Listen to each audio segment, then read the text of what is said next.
আসসালামু আলাইকুম। আজ রোববার 23 মার্চ 2025 ফ্রেন্ডলি মোবাইল প্রবাস টাইম বুলেটিনে আপনাদের স্বাগত জানাচ্ছি আমি জাহিদুল ইসলাম রনি।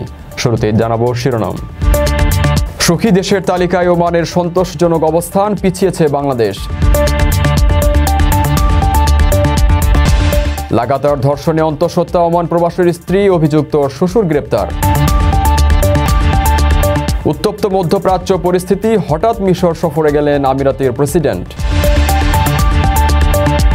11 বছর বয়সে হাফেজ প্রবাসীর সন্তান, তেলাওয়াতে মুগ্ধ হলেন ওমানি। আমিরাতে মর্মান্তিক ঘটনা, ঘুমের মধ্যেই মারা গেলেন প্রবাসী।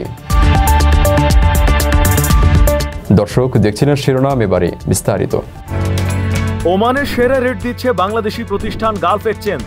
প্রিয়জনকে টাকা পাঠাতে আজই আসুন আমাদের যে কোনো ব্রাঞ্চে অথবা কল করুন স্ক্রিনে দেয়া নাম্বারে। গালফ এক্সচেঞ্জ, বাংলাদেশিদের প্রিয় এক্সচেঞ্জ। এবারও বিশ্বের সবচেয়ে সুখী দেশের তালিকায় সন্তোষজনক স্থান পেয়েছে মধ্যপ্রাচ্যের দেশ ওমান।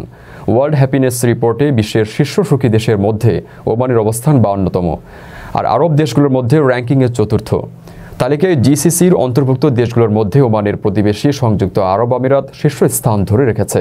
তারপর কুয়েত দ্বিতীয় স্থানে এবং সৌদি আরব তৃতীয় স্থানে রয়েছে।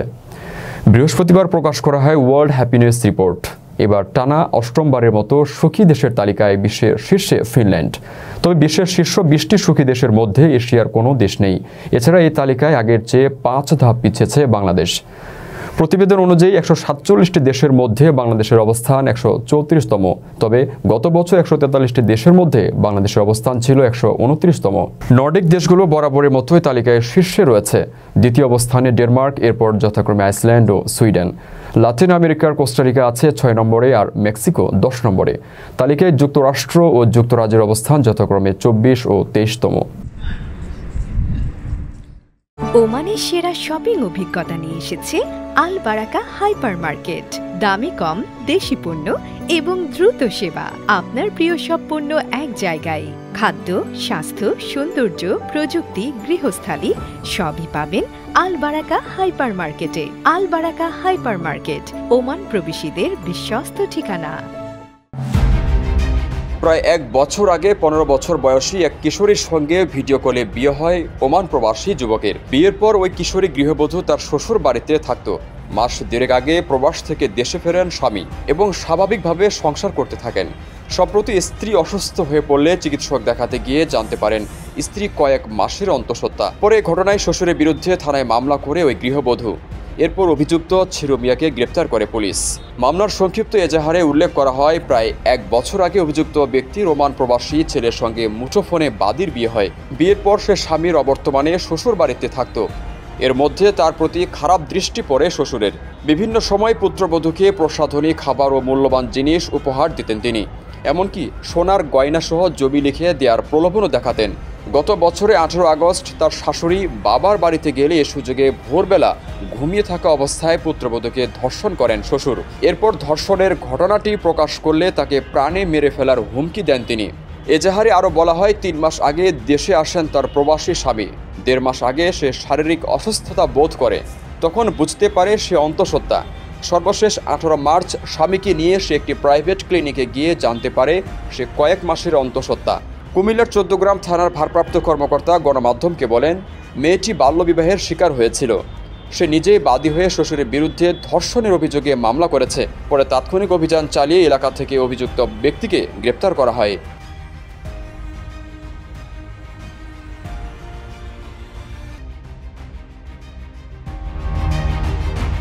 আপনার স্বপ্নগুলো আকাশ ছুবে প্রবাসীর হেলিকপ্টারের মাধ্যমে। বিয়ে, জন্মদিন অথবা যে কোনো বিশেষ প্রয়োজনে হেলিকপ্টার ভাড়া করতে যোগাযোগ করুন স্ক্রিনে দেয়া নাম্বারে। প্রবাসীর হেলিকপ্টার, নিরাপদ ও সাশ্রয়ী বাহনের বিশ্বস্ত নাম। সংযুক্ত আরব আমিরাতের প্রেসিডেন্ট মোহাম্মদ বিন জায়েদ আল নাহিয়ান মিশর সফরে গেছেন। শনিবার সন্ধ্যায় তিনি মিশরের রাজধানী কায়রো সফর শুরু করেন। গাজা ইস্যুতে যখন মধ্যপ্রাচ্যে উত্তপ্ত পরিস্থিতি বিরাজ করছে, তখন কায়রো সফর করলেন আমিরাতি নেতা। আমিরাত সংবাদ সংস্থা WAM অনুসারে এই নেতা ভ্রাতৃত্বপূর্ণ সফরে মিশরে পৌঁছেছেন। সংস্থাটি আরও জানিয়েছে, প্রেসিডেন্ট ও তার সফর সঙ্গী প্রতিনিধি দলকে কায়রো আন্তর্জাতিক বিমানবন্দরে পৌঁছানোর পর মিশরের president Abdel Fattah al CC এসে স্বাগত জানান। শেখ মোহাম্মদ বিন জায়েদের সফর সঙ্গী হিসেবে ছিলেন প্রেসিডেন্ট বিশেষ আদালতের উপপ্রধান শেখ হামদান বিন মোহাম্মদ, শেখ জায়েদ বিন মোহাম্মদ এবং সুপ্রিম জাতীয় নিরাপত্তা পরিষদের মহাসচিব আলী বিন হাম্মাদ আল সামসি।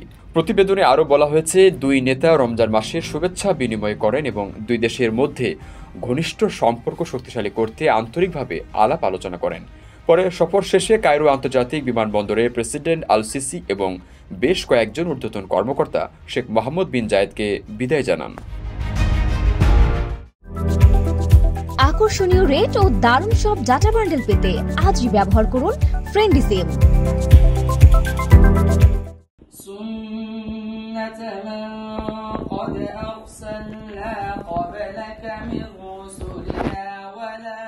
হৃদয় জুড়ানো এই তেলাওয়াত দিয়ে বাবার ওমান স্পন্সরকে মুগ্ধ করেছেন হাটহাজারী নাঙ্গল মোড়ার মোহাম্মদ হুজাইফা।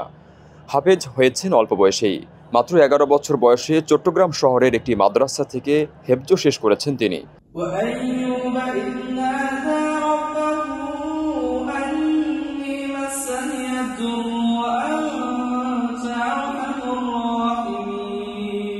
হুজাইফা ওমান প্রবাসী হাশেম চৌধুরী একমাত্র ছেলে।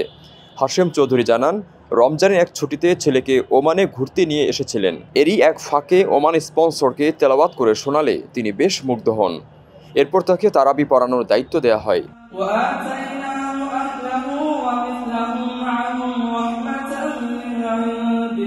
কোরআনের ছোঁয়া যে একজন মানুষকে সীমানা পেরিয়েও মর্যাদা এনে দিতে পারে, তার জ্বলজ্বন্ত প্রমাণ বুঝি কিশোর হুজাইফা।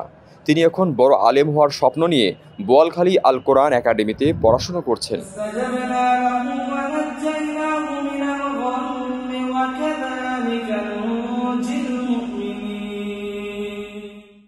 রেমিটেন্স যোদ্ধাদের ঢাকায় বিশেষ ছাড়ে রেডি ফ্ল্যাট দিচ্ছে শতভাগ বিশ্বস্ত ও নির্ভরযোগ্য প্রতিষ্ঠান প্রবাসীর সিটি। সংযুক্ত আরব আমিরাতের আবুধাবিতে ঘুমের মধ্যে হার্ট স্ট্রোকে রবিউল আউয়াল ওরফে খোকন নামে এক বাংলাদেশি প্রবাসীর মৃত্যু হয়েছে। মৃত রবিউল আউয়াল নোয়াখালীর কোম্পানিগঞ্জের চরফকিরা ইউনিয়নের আবদুল্লাহ মিয়ার ছেলে এবং 3 সন্তানের জনক ছিলেন। রোববার ভোর রাতের দিকে ঘুমের মধ্যে হার্ট স্ট্রোক করেন খোকন। নিহতের ভাতিজা ফখরুল ইসলাম জানান, 4 বছর আগে তার কাকা খোকন জীবিকার তাগিদে আমিরাতের আজমান শহরে আসেন। সেখানে তিনি তার চাচাতো ভাই কবির খানের সঙ্গে কনস্ট্রাকশনের কাজ শুরু করেন। গত কয়েকদিন আগে তার আজমান শহর থেকে কনস্ট্রাক্ট সাইডের কাজ করতে আবুধাবি শহরে যান। শনিবার রাতে প্রতিদিনের ন্যায় ঘুমাতে যান তার চাচা। ভোরে সেহরি খাওয়ার জন্য খোকনকে ডাকতে গেলে তার কোনো সাড়া পাওয়া যায়নি। এ সময় মৃতের চাচাতো ভাই কবির খান গিয়ে দেখেন তিনি হার্ট স্ট্রোক করে অচেতন হয়ে পড়ে আছেন। পরে তাকে মৃত ঘোষণা করেন চিকিৎসক। বর্তমানে মরদেহ হাসপাতালের মর্গে রাখা হয়েছে। প্রয়োজনীয় প্রক্রিয়া শেষে মরদেহ দেশে পাঠানো হবে। দর্শক দেখছিলেন ফ্রেন্ডলি মোবাইল প্রবাস টাইম বুলেটিন। শেষ করার আগে শিরোনামগুলো জানিয়ে দিচ্ছি আরও একবার।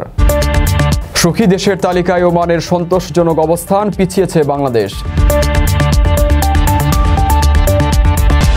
লাগাতার ধর্ষণে অন্তঃসত্ত্বা ওমান প্রবাসীর স্ত্রী, অভিযুক্ত শ্বশুর গ্রেপ্তার। উত্তপ্ত মধ্যপ্রাচ্য পরিস্থিতি, হঠাৎ মিশর সফরে গেলেন আমিরাতের প্রেসিডেন্ট।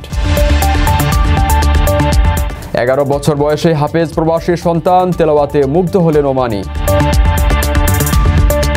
আমিরাতে মর্মান্তিক ঘটনা, ঘুমের মধ্যেই মারা গেলেন প্রবাসী। এই ছিল ফ্রেন্ডলি মোবাইল প্রবাস টাইম বুলেটিনের আজকের আয়োজনে। প্রবাসের সর্বশেষ সংবাদ পেতে ভিজিট করুন www.probastime.net। সাবস্ক্রাইব করুন আমাদের ইউটিউব চ্যানেল এবং চোখ রাখুন ফেসবুক পেজে। পরবর্তী বুলেটিন দেখার আমন্ত্রণ জানিয়ে আজকের মতো বিদায় নিচ্ছি আমি জাহিদুল ইসলাম রনি। সেই পর্যন্ত সবাই ভালো থাকবেন এবং নিরাপদে থাকবেন। আল্লাহ হাফেজ।